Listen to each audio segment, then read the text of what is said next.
Boa tarde a todos.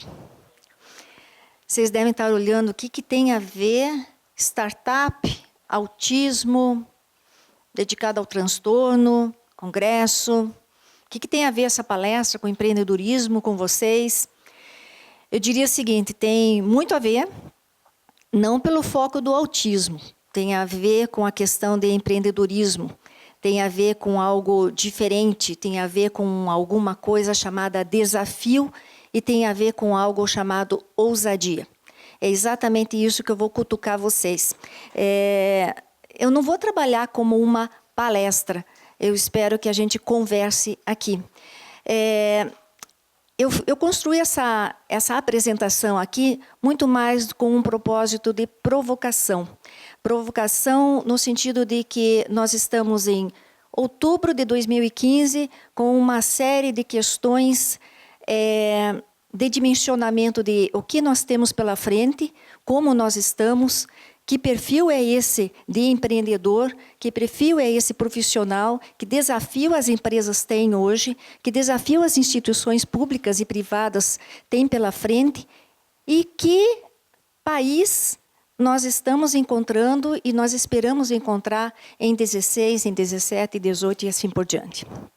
Eu não falo no plano político, mas o político tem uma influência direta no econômico. E tem uma influência direta no comportamento empreendedor. Mas eu vou deixar o político de lado, porque o que nos interessa é o seguinte, que expectativa realmente nos espera, ou nós temos que tomar, ou nós temos que conceber, ou nós temos que estruturar em nossas cabeças para que a gente tenha mudanças de comportamento. Esse primeiro slide, por ele ser muito recente, ele mostra o seguinte, temos um problema, alguém identificou um problema que não é um problema recente, e em função de um problema, um grupo resolveu criar uma startup, uma empresa com um certo nível de impacto, com alto nível de risco, mas gerou uma empresa. O que significa isso para hoje? O que significa isso para o âmbito da saúde? O que significa isso para o impacto social? Muito. E é exatamente isso que eu estou trazendo para vocês na temática do empreendedorismo. É por isso que eu fiz essa provocação. Não interessa o termo autismo para vocês. Interessa o termo autismo para o âmbito da saúde. Não interessa a startup no âmbito da saúde para vocês, mas interessa a startup como um elemento inovador no âmbito da saúde. E eu espero que vocês reflitam como que vocês podem criar, como que vocês podem gerar uma startup, como que vocês podem pensar numa startup e como vocês podem pensar numa mudança de modelo de negócios para a carreira de vocês. Então, vamos lá. Empreendedorismo, que perfil é esse em 2015? Levanta a mão aqui quem que é empreendedor ou se sente empreendedor. Todo mundo é tímido nesse começo, né? Um só, eu não acredito. Levanta a mão quem que é empreendedor.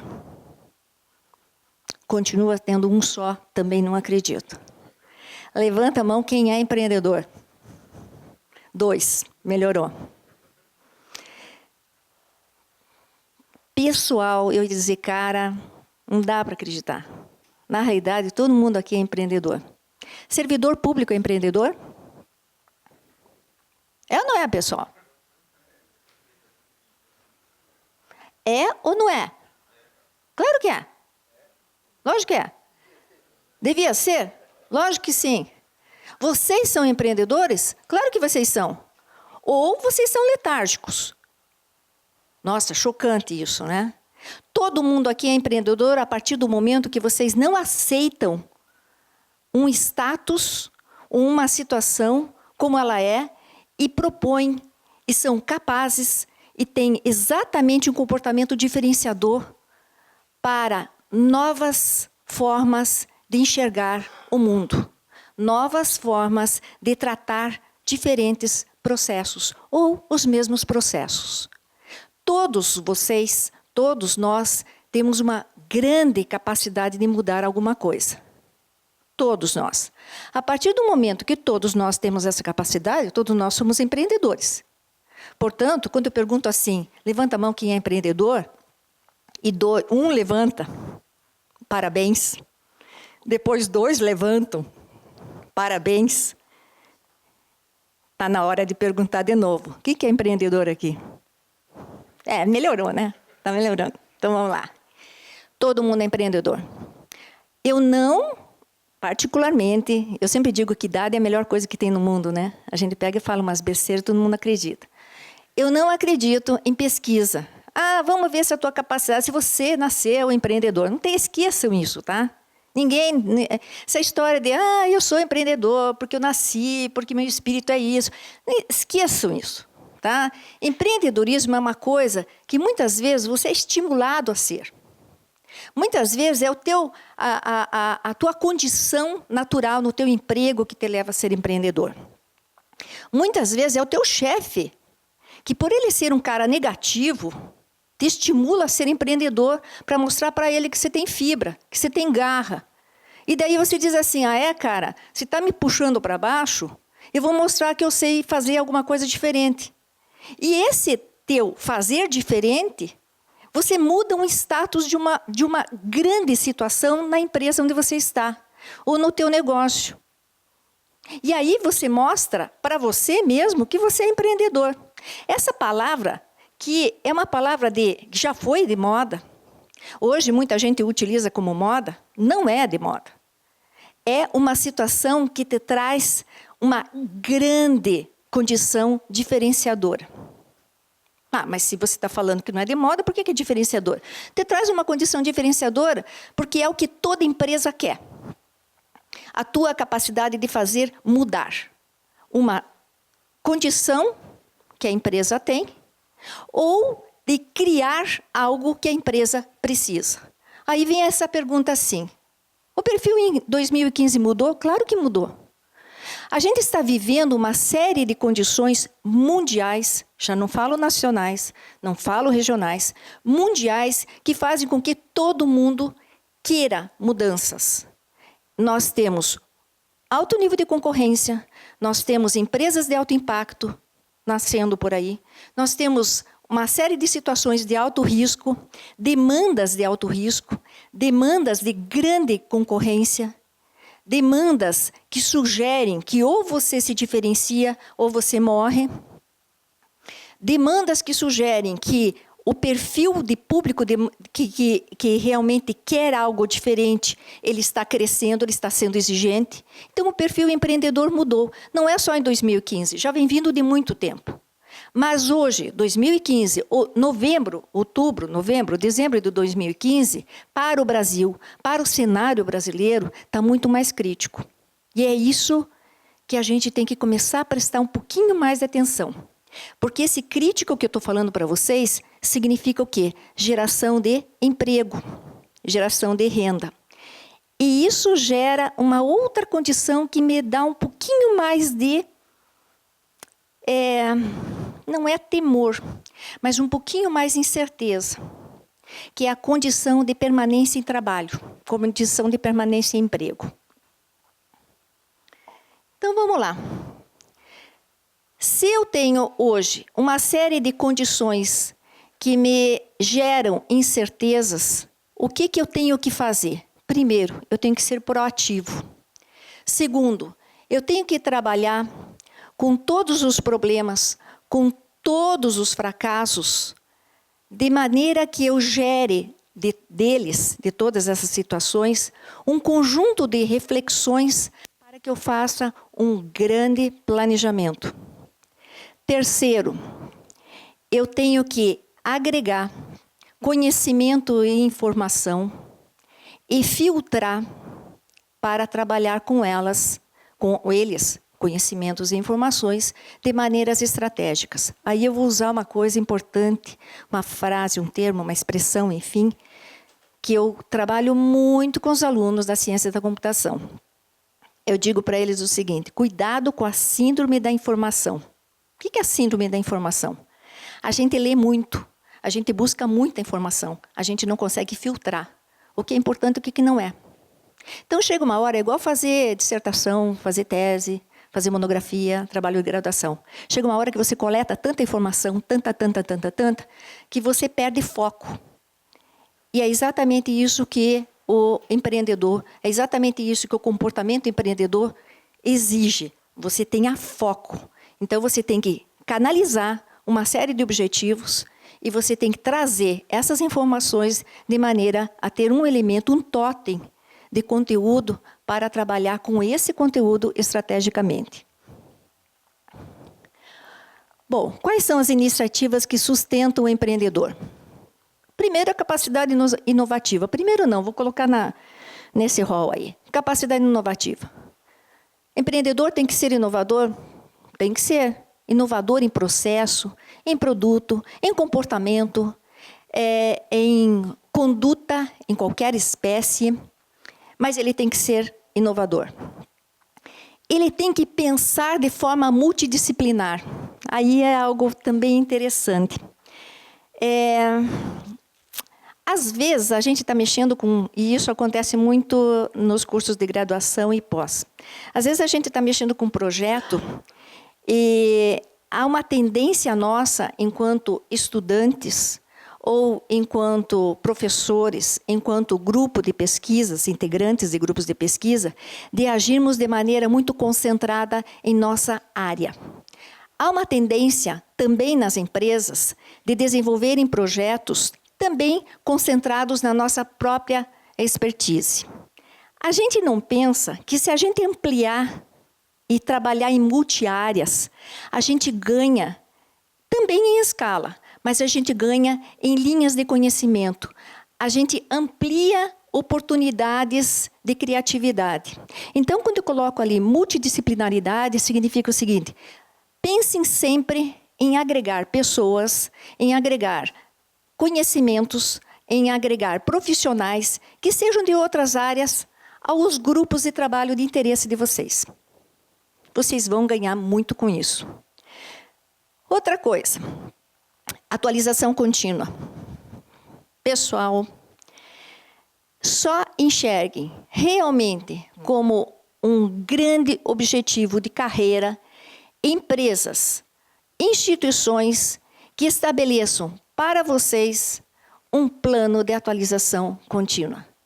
Ou só definam para vocês como crescimento profissional algo que traga realmente um plano de continuidade em que vocês não tenham parada.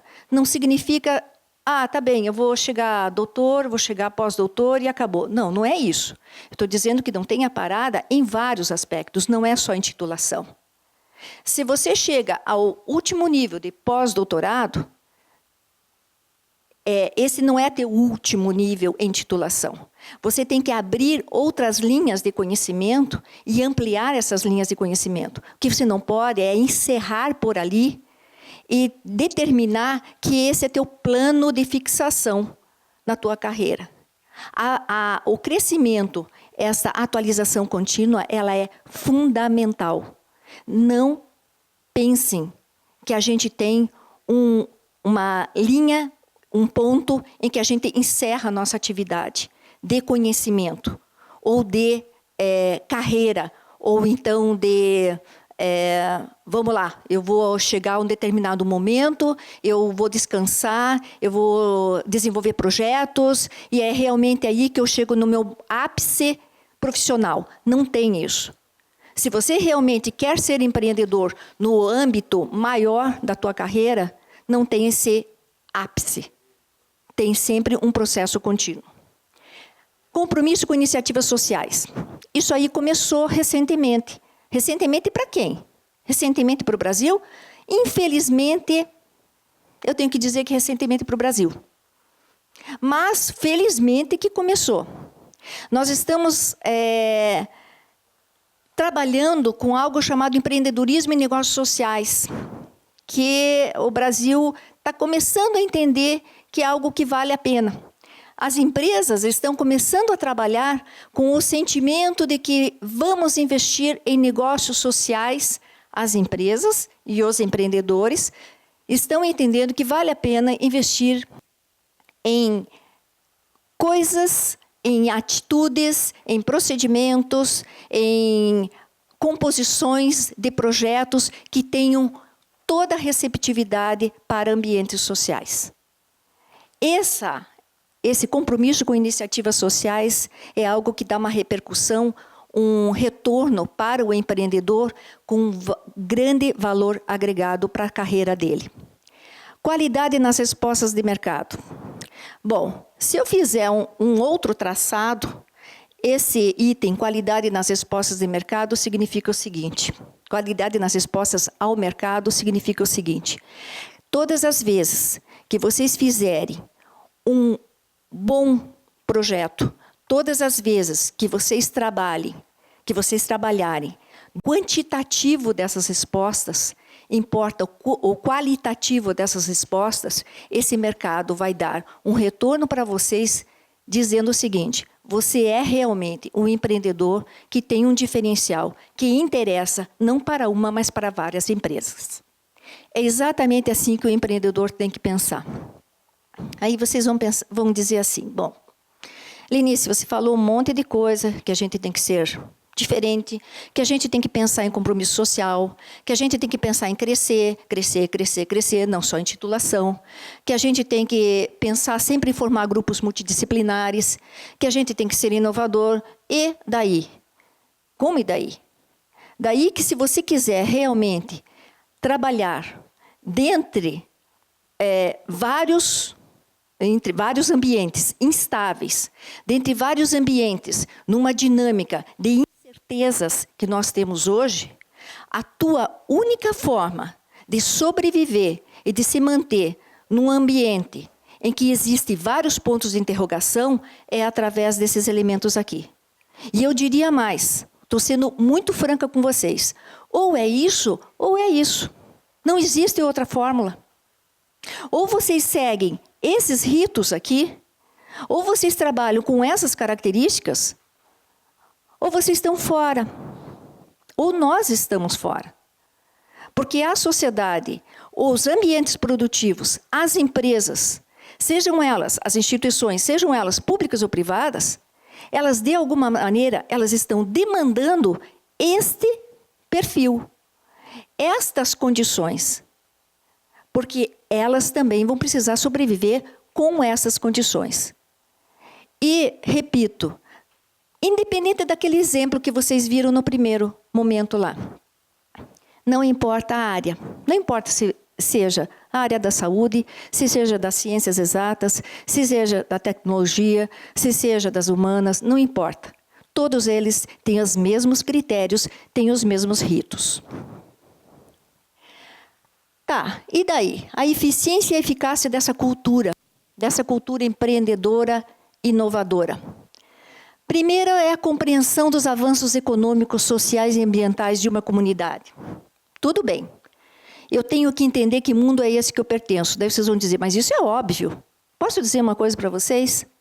Quantas vezes que a gente conversa com grupos profissionais, com grupos de estudantes, com grupos de graduados, graduandos, com grupos de pessoas que estão em formação, com grupos de doutorandos e mestrandos, eu diria o seguinte, essa compreensão de avanços econômicos, sociais e ambientais, a compreensão no todo, ela não está óbvia.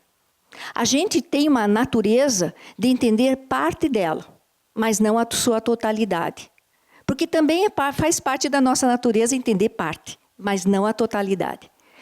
Quanto mais vocês perceberem a realidade do que está acerca da nossa Constituição e, principalmente, quais são as tendências que podem acontecer, que podem vir agora em 2016, muito melhor para vocês. Deixa eu fazer um comentário. Eu estava lendo hoje não me lembro qual das revistas, dos jornais, mas enfim. Todo mundo está fazendo previsões para 2016. O que eu li hoje foi assim, previsões para 2017 de um grupo de grandes empresas. Até poucos meses atrás era a previsão para 2016, porque, afinal de contas, todas as empresas já estão fazendo todo o seu planejamento em função de 2016. Aí, aquilo tudo que diziam assim, não, 2016 vai ser difícil, mas 2017 se recupera. O que eu li hoje é o seguinte, representantes de várias instituições, de várias entidades, dizem o seguinte, 2016 é difícil e 2017 não se recupera. Pois é. Aí eu vejo assim, compreensão dos avanços econômicos, sociais e ambientais de uma comunidade. Essa comunidade aí chama-se Brasil. Aquele slide anterior, que eu falo e o anterior também, em proatividade, em multidisciplinaridade, em inovação, em compromisso social, etc., significa o seguinte, potencializem tudo aquilo que eu falei para que 2016 seja menos ruim, porque 2017 não vai ser tão bom assim. Aquilo que nós temos, e eu não tô trabalhando com conspiração, eu estou falando a realidade do que está sendo... A realidade não, desculpe. Aquilo que está sendo prospectado por grupos representativos. Se isso está sendo apontado por grupos representativos, aonde que nós nos inserimos nisso tudo? Nós nos inserimos na nossa capacidade de empreender e de dizermos assim, aonde que nós estamos então? Como é que esse mercado, que está com uma sequência de pontos de interrogação, pode nos absorver? É exatamente aqui, pessoal. Ou a gente se difere, ou a gente está fora dele. Porque este mercado que está dizendo que 2016 é ruim, 2017 a gente não se recupera, que eu espero que se recupere, todos nós queremos, mas eles estão dizendo que não, nós temos que realmente respirar e pôr a cabeça para fora d'água. Trabalho em rede. Trabalho em rede fundamental. Deixa eu só puxar aqui. Trabalho em rede tem vários pontos aí. A gente não pode ser pessimista. Então, vamos lá. Trabalho em rede revela o quê? Muita reflexão, muito contato, muita transferência de tecnologia, disseminação de boas práticas, modelos, mapeamentos, interface de iniciativas inovadoras e isso significa duplicidade de objetos. Sabe o que quer dizer isso? Que vocês estão aqui, por exemplo, num belíssimo trabalho em rede. Vocês estão aqui numa grande interface. E interface de objetivos também. Trabalho em rede é que todo empreendedor tem que fazer. E quando eu falo assim, multidisciplinaridade, e quando eu falo que vocês têm que trabalhar numa escala em crescimento, em avanço de conhecimentos, esse trabalho em rede está embutido também. Financiamento colaborativo. Vamos lá.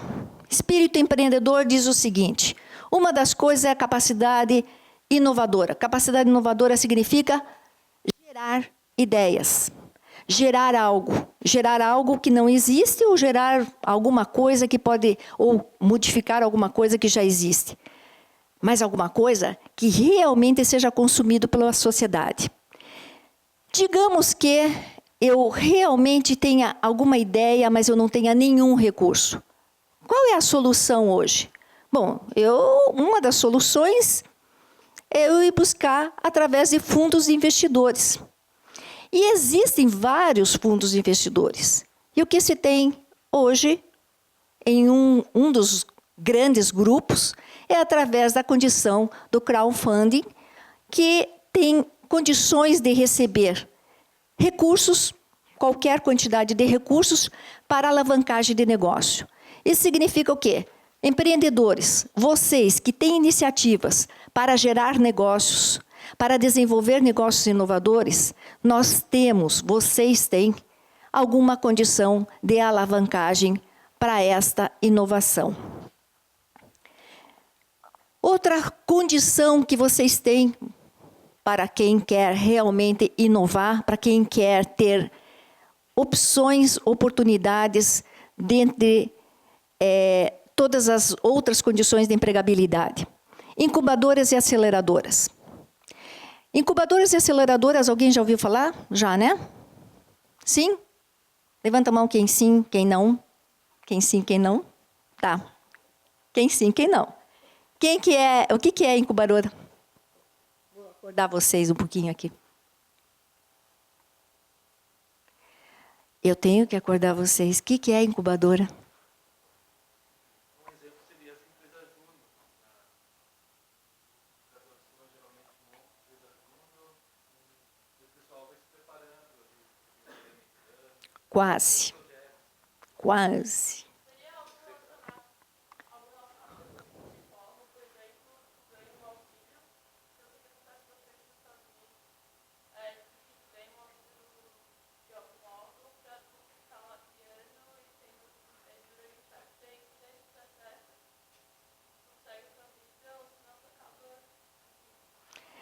Ou tu segue tua vida, ou então tu vai para a empresa, né? E se der certo, você segue tua vida sendo dono do negócio, né?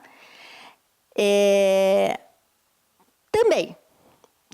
Quem mais? Estão conectando, é isso, mais ou menos isso.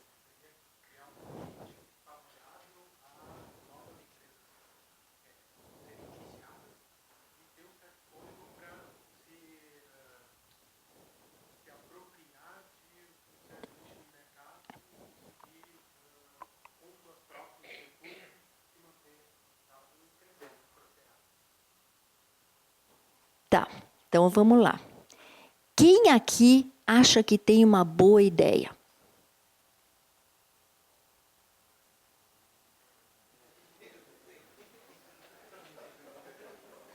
Como é bom a gente dar uma parada na minha fala, né, e perguntar para vocês, não é? É que eu deixo de ser séria, daí eu penso, está na hora de mexer com a turma.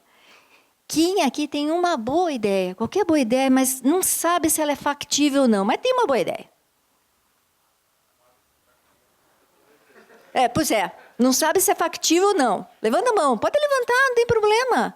Legal. Sabe o que vocês fazem se vocês têm uma boa ideia e não sabem se é factível ou não? Vocês vão para uma incubadora.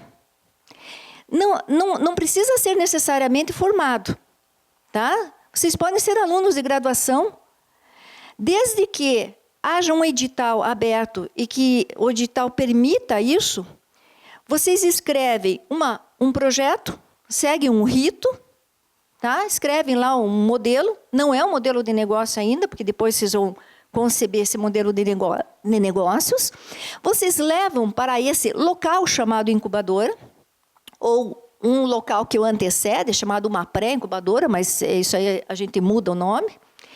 E neste local, vocês recebem, agora nós vamos juntar tudo, inclusive a história da empresa Júnior.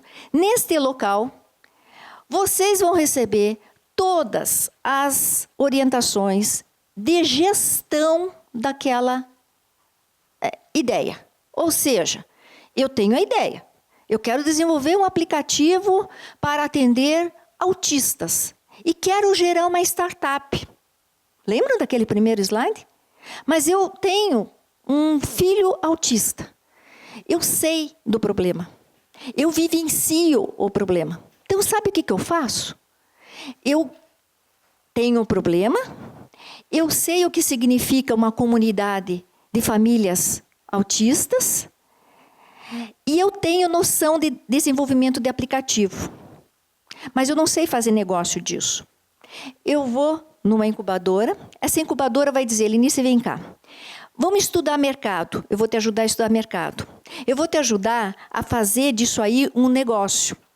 Olha, o custo é isso, preço é isso, equipe é formada assim, juridicamente você tem que criar a empresa dessa maneira, a tua capacidade de negócio é assim, os processos são assim, os recursos são esses, assim. Ou seja, a incubadora te dá condições de você gerar um modelo de negócio e te faz, inclusive, enxergar se aquela tua ideia é factível ou não. No finalzinho, eu vejo, se der negócio, eu formo realmente a minha startup, a minha empresa, e toco para frente. Qual é a vantagem da incubadora? A vantagem da incubadora é o seguinte: eu crio uma empresa com menor probabilidade de morte. Por quê? Porque eu tenho uma instituição que me carrega, que me chancela durante um certo período de tempo, que vocês falaram do Sebrae. O Sebrae não é uma incubadora, tá? Eu preciso ser estudante? Não necessariamente. Você pode ter, inclusive, um CNPJ, dependendo do tipo de incubadora, e ser uma empresa que chegue lá com uma ideia, que você não sabe se é factível ou não, e se apresentar nessa incubadora e dizer, olha, eu quero ficar um certo período de tempo, por um edital, e lá testar a viabilidade, chancelado por aquela instituição. E o que é uma aceleradora? A aceleradora já é um processo um pouquinho mais avançado, que tem corre junto com a incubadora, que tem uma série de outros incentivos muito mais financeiros, muito mais de apoio de investidores, que o próprio processo da incubadora. Esses dois elementos correm de maneira muito intensa. Qual é o ganho disso? O ganho disso é desenvolvimento de inovação. O ganho disso é, vamos acelerar processos de desenvolvimento econômico no país ou na região. E vamos evitar que as empresas, principalmente de alto impacto, de alto risco, quebrem. A maioria das incubadoras estão nas instituições de ensino. A maioria dessas incubadoras. Ou vinculadas a centros de pesquisa, institutos de pesquisa. Tá bem. E quem que são essas pessoas que estão nesses grupos de incubadoras? Empreendedores. Então, todo empreendedor é inovador? De alguma maneira, todo empreendedor é inovador. Todo empreendedor tem que ir para uma incubadora? Não. Agora, a conexão desses pontos são vocês que fazem. Ambientes de coworking é uma outra coisa que é uma oportunidade para vocês. Como eu falei no início, eu vim aqui para falar, ou instigar, ou provocar vocês. Vocês vão ter, no final, uma série de coisas para pensar. Em alternativas, ou assim, não valeu a pena. Nada dessa palestra. Ou então, pode ser que alguma coisa vale a pena. O ambiente de coworking, o que é? É o seguinte, eu sou profissional liberal, ou então eu não sou profissional liberal, ou então eu perdi meu emprego, ou então eu acabei de sair da universidade. Eu, na realidade, não tenho dinheiro, eu não tenho recurso para comprar uma sala, alugar uma sala. Mas eu sei que há vários ambientes que trabalham de maneira compartilhada. Em salas que tem um grupo que trabalha com design, outro grupo com TI, outro grupo com, enfim, com qualquer outra área, não importa agora, não vou nem puxar a minha memória. E eu trabalho com TI também, no desenvolvimento de aplicativo. Eu posso trabalhar nesse ambiente de coworking? Posso trabalhar no ambiente de coworking. Aliás, esse é um dos grandes espaços que fortalece muito mais a criatividade, inclusive a geração de novos negócios, inclusive a geração de novas empresas. Pensem nessa opção. Novas iniciativas de relacionamento, mentorias e suportes baseados nas experiências de sucesso e fracasso. Isso aí é um negócio interessante. Não é novo, tá? Mas muitas empresas americanas, elas contratam empresários que tiveram suas empresas quebradas. Por que isso? Pergunto para vocês. O que está por trás disso? Experiência. Quem quebra uma vez quer quebrar a segunda? Não sou louca. Se eu quebrei e falhei uma vez, no mínimo, eu adquiri muita experiência pelo fracasso. E é exatamente isso que a gente tende a ter. Grande experiência pelos erros. A mentoria não significa que necessariamente eu estou chamando pessoas que fracassaram. Mas, em alguns casos, eu estou falando a mim, interessa muito conversar com pessoas cujas empresas não deram certo. Porque essas empresas, essas pessoas trazem para mim, estou falando eu, Helenice, profissional, todo o rol de casos, de tempos, de provocações, de procedimentos que elas testaram e validaram como erradas, como procedimentos que não deveriam ter sido, deveriam ser feitos, como decisões que não deveriam ser tomadas. Não tirem isso da cabeça. Aprendam com os erros dos outros, para que vocês não tomem as decisões erradas. Isso é uma coisa muito interessante. Normalmente a gente escanteia a turma que deu errado. Ué, e por que vocês não ouvem essa turma que deu errado?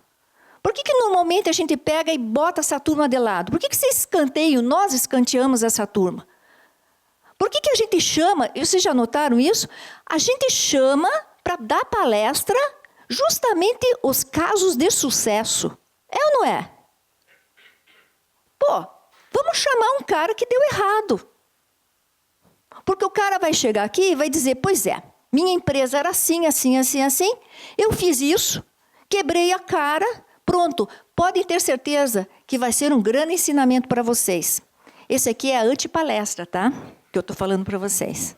Mas pode ter certeza que dá certo. Organizações públicas e privadas. Comportamento diante de crise. Que crise? Que crise? Soluções de problemas, do individual ao corporativo. Seguinte, se eu tiver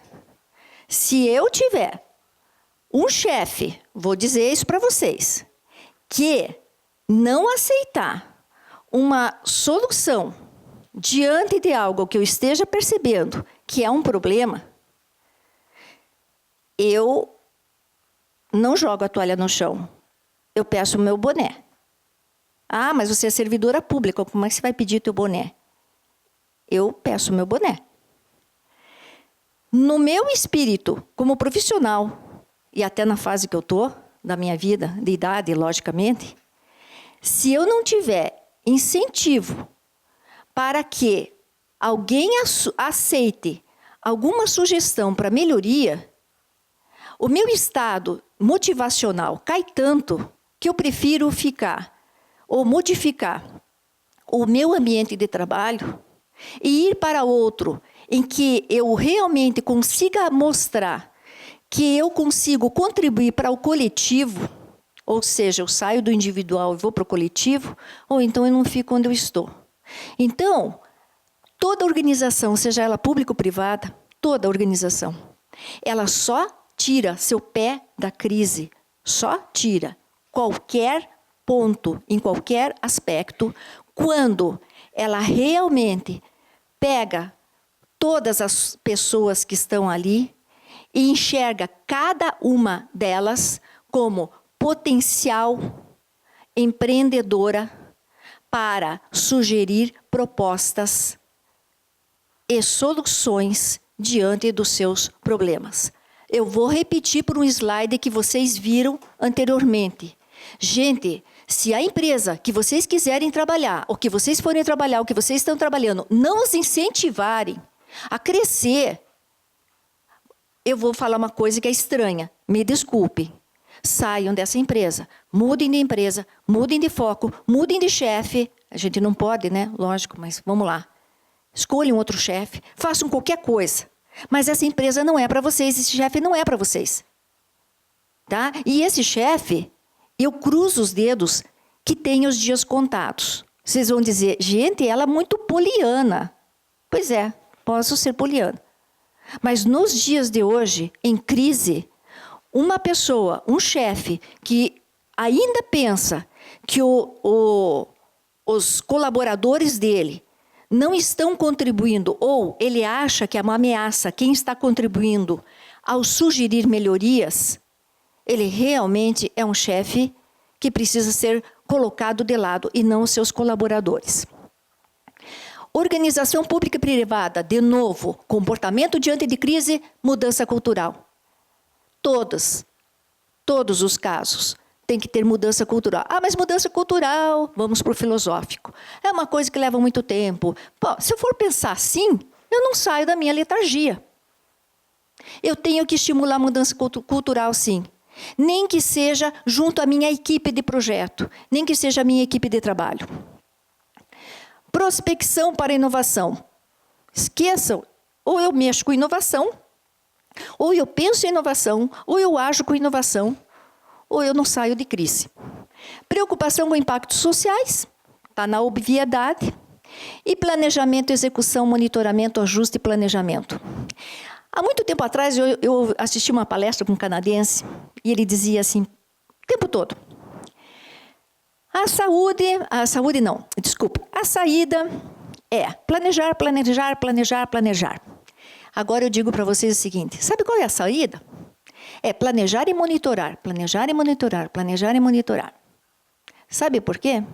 Porque planejamento não faz currículo para ninguém. Tá? Se vocês escreverem no currículo de vocês, eu planejei isso, planejei aquilo, para mim planejamento não. Se vocês escreverem, eu planejei isso e executei, melhorou. Quando vocês dizem eu planejei e executei, melhorou bastante. Mas o executar significa o seguinte, que você executou com monitoramento. E monitorar é uma coisa fundamental. Porque o monitorar sempre te dá um sinal de que você realiza ou não realiza. Sem monitoramento, gente, você não consegue executar, você não consegue realizar, você não consegue ter nem eficiência nem eficácia. Monitorar é a essência de toda a base de planejamento, de execução, de realização, de qualquer pensamento empreendedor. Monitoramento. Essa, sim, é a palavra-chave de qualquer ato de gestão. E a inovação? A pior coisa que hoje tem é a miopia, e coloquei entre aspas, diante da crise. Porque o que acontece nessa miopia diante da crise? Estamos em crise, a empresa está diante da crise. Qual é o primeiro ato executado pela empresa quando alguém diz, chefe, estamos em crise? Respondo vocês qual é o primeiro ato? Qual é o gasto? Que a gente chama hoje, é demagógico, né? Mas vamos lá, colaboradores. Então vamos lá. Corte de colaboradores. Colaborador? Corte de colaborador? Então não é colaborador, né? Mas vamos lá. Pois é, todos somos colaboradores, sim. E quando alguém pega e diz, vamos cortar gastos, peraí, eu não sou gasto. Vocês não são gastos. A saída de crise é através do quê? É através de inovação, é através de mudança, é através de otimização, é através de racionalização de processos. Quem é que faz racionalização de processos? Quem é que ajuda? Quem é que faz com que todo mundo saia, tire o pé da lama? Quem que faz? É colaborador. Ou não é? Não são vocês que fazem isso? São ou não são? Sim ou não? Então, vocês entenderam por que eu pus a miopia da crise ali? Gente, o corte está errado. O corte está errado. E dizer assim, não, por causa dos... O corte está errado, não é questão de imposto, gente. A racionalização não é a racionalização por causa de impostos trabalhistas. A questão vem por capital intelectual. A questão vem, ao contrário, invista nessa turma que está do teu lado. Invista nessa turma que trabalha para você. Eles é que vão fazer com que todo o processo seja racionalizado, todo o processo seja otimizado, todo o processo seja melhorado. São eles que vão fazer, porque são eles que conhecem a tua empresa. Ou não é? Sim ou não? Obrigado. Ambientes inovativos precisam se expandir para o desenvolvimento econômico e social. Óbvio, mas parece que não está, né? Inovação relacional ao PIB. Também é óbvio. Mas se inovação relacional ao PIB, quem é que faz inovação, caramba? Deve ter impacto social. Isso significa aderência ao mercado. E quais são os indicadores? Aí é uma provocação. Deixa eu ver se eu consigo aqui, porque a Fran fez uma flechinha bonitinha.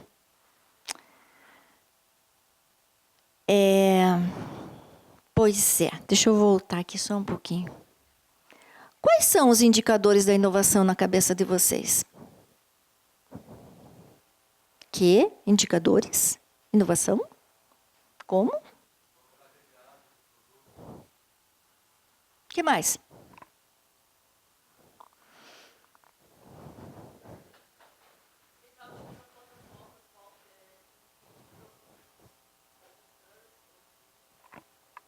Perfeito, o que mais?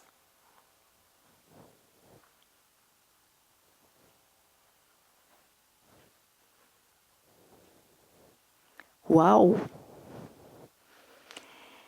Gente, sabe qual é o problema da inovação? É que a gente acha que inovação é só aquilo que eu falei até agora, que é fazer algo novo ou modificar algo. E quando eu falo sobre indicadores, vocês acabaram de ouvir mais dois indicadores, que referenciam a inovação. Agora eu provoco, até por causa do tempo, pensem em inovação. A inovação é feita por vocês. A inovação não é feita somente na cabeça ou pela cabeça de um diretor-presidente, André. Não é. Ou do Aidan. Não é. A inovação, ela é feita por cada um de nós. E nós estabelecemos os nossos indicadores. Eu vou acelerar. O locus da inovação. A cultura empreendedora, ela tem um relacional com o tempo para criar e tempo para consolidar no mercado. Ela tem iniciativas nas instituições de ensino e pesquisa para fomentar a cultura empreendedora e a inovação. O outro locus é o espaço para criação e metodologia para validação.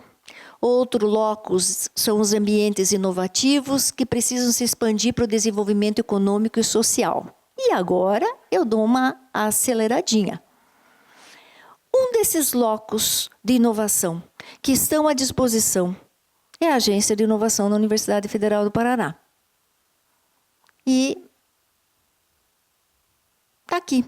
Ela foi criada em 2008, que ela tem um papel fundamental na busca e implementação de mecanismos que transformem conhecimento em inovação, e vou acelerar, e é dividida em 3 áreas. Uma delas é transferência de tecnologia. O Alexandre vai falar sobre isso. A estrutura da agência nessa transferência de tecnologia, a gente está em crescimento, que é uma relação universidade-empresa que tem trazido alguns impactos importantíssimos para a universidade e para as empresas demandantes. Só para dizer para vocês que a gente tem recebido empresas não apenas do Brasil, como de fora do Brasil, interessadas em pesquisas desenvolvidas na universidade. O Alexandre está aqui, passei direto. A outra área é a área de empreendedorismo e incubação de empresas, que a gente está fazendo uma remodelagem. O objetivo é gerar e desenvolver a capacidade empreendedora de projetos inovadores. A gente tem um número limitado, parece pouquinho, mas esse pouquinho significa 2 anos, 3 anos de incubação, é um tempo grande para a gente manter essas empresas em laboratórios. Só quero dizer uma coisa, quando a incubadora começou na universidade, como pré-incubadora, tinha pessoas do CIMEPAR nela, tá? Só para avisar. Só para dar um recuerdo aqui. Coordenador é o professor Cleverson. A outra área de propriedade intelectual, que o Alexandre vai contar para vocês, que dá um conjunto de proteções a tudo aquilo que é desenvolvido na universidade e fora da universidade também, proteção intelectual. O Alexandre vai falar sobre isso. E aí vem uma palavrinha estranha que eu assisti numa palestra e fiz questão de botar aqui. Assisti numa palestra anteontem. Serendipismo. Falei, putz, o que é esse troço aqui? Né? Aí alguém diz assim, serendipismo são as formas criativas para resolver problemas. Eu falei, tá, então eu vou botar no final da palestra. Tá? Muda alguma coisa na vida de vocês? Não, não muda nada, mas termina a palestra assim. Significa o seguinte, criem.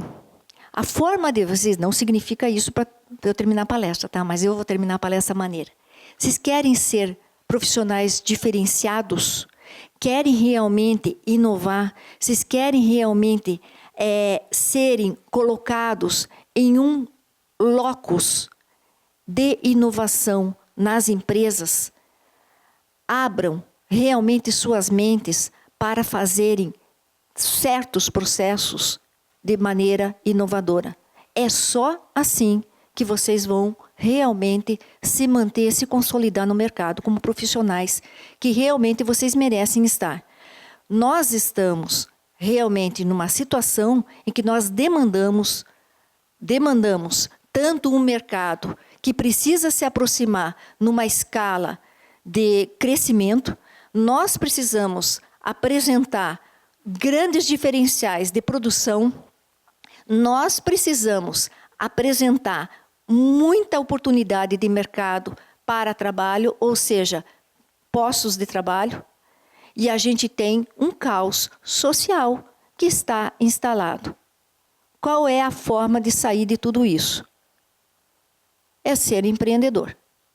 E ser empreendedor vai desde aquele pipoqueiro que está na Praça Tiradentes, que começou apenas se diferenciando, entregando o palito de dente e um guardanapo, acho que vocês sabem da história dele, e que hoje ele dá palestras no Brasil como empreendedor de sucesso, até o cara que desenvolve nanotecnologia no laboratório e trabalha com fontes reflexivas, etc., e que está fazendo um trabalho, só fazendo um comentário, desenvolvendo concreto diferenciado na Universidade de Berkeley, que é um brasileiro, baseando-se no concreto romano.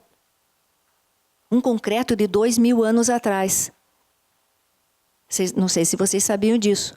Qual é a diferença do concreto de 2000 anos atrás, que era muito mais resistente do concreto de hoje? Busquem. 2013 foi feita essa pesquisa. Essa é uma curiosidade que é interessante vocês procurarem.